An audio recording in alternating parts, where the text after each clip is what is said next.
A little long, but the backstories are important to today's realization. Please bear with me.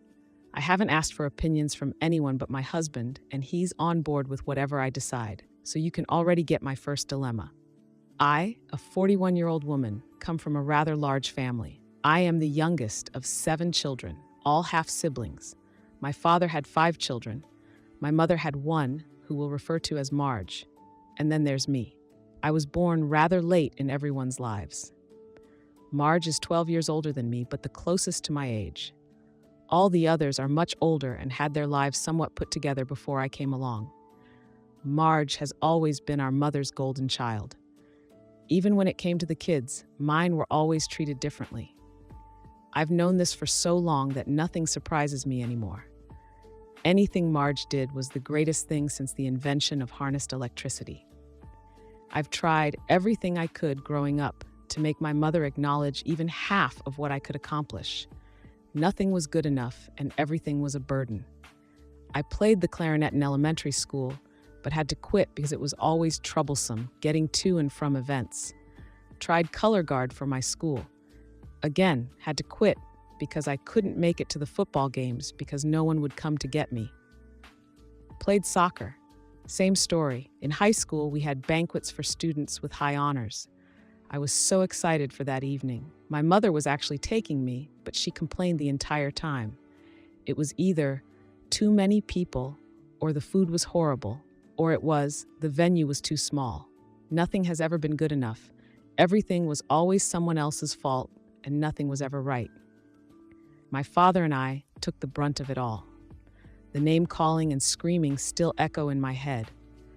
I've started to realize that she could possibly be the reason my father drank so heavily sometimes.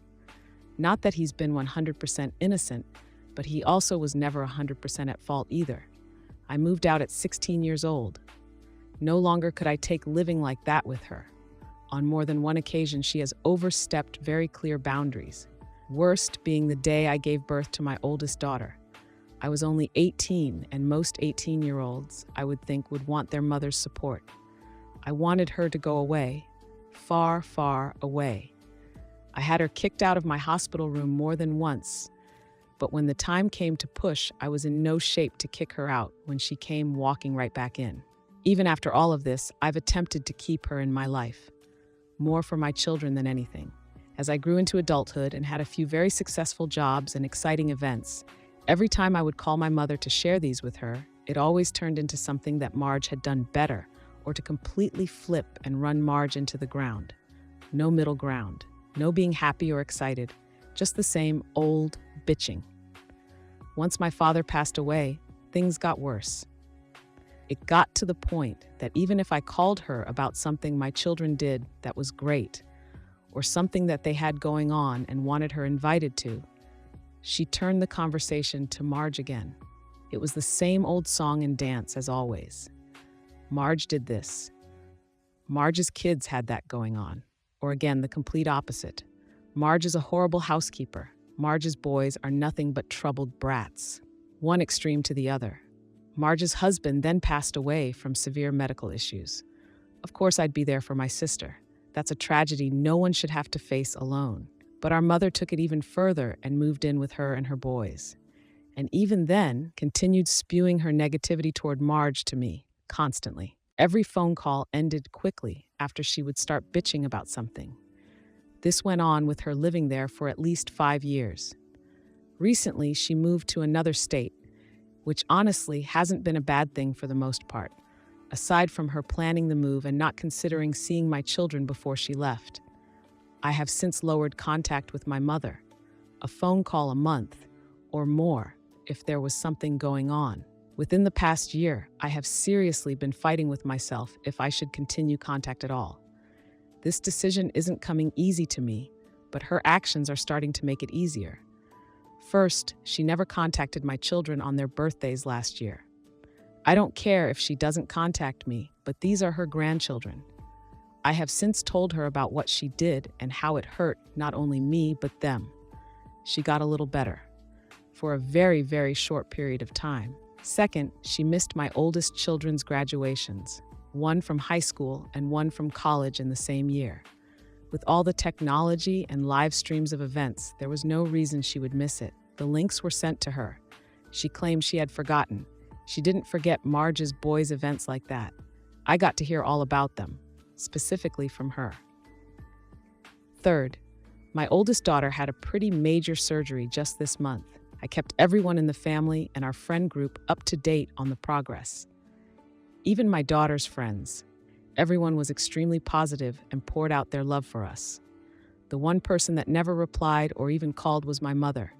I had had enough. I called Marge and asked when she had talked to Mother last.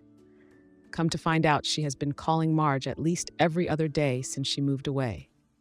Well, if that isn't just a kick in the face to add on to everything else.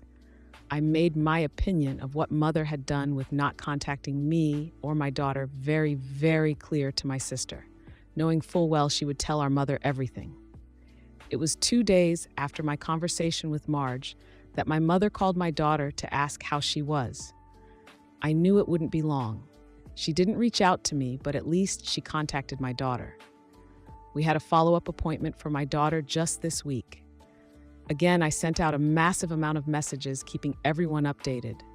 And you may have guessed, no response from my mother. I have beaten myself up about this. I want my children to have a relationship with their grandmother, but I personally don't want to try anymore. It's been the same thing over and over again for years. One extreme or another. I don't think I can continue to do this anymore. Having to talk to my children about how their gram didn't even call and wish them a happy birthday, how they didn't even get a card in the mail. She had hurt me for years, but I honestly never imagined that she would hurt her grandchildren. My 2 oldest are grown for the most part.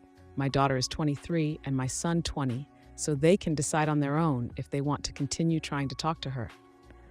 My youngest, 15, is already stating that she doesn't even care anymore if her gram calls or not. She's not letting it bother her anymore. I seem to be the only one stuck here. Would I be the asshole if I just quit trying?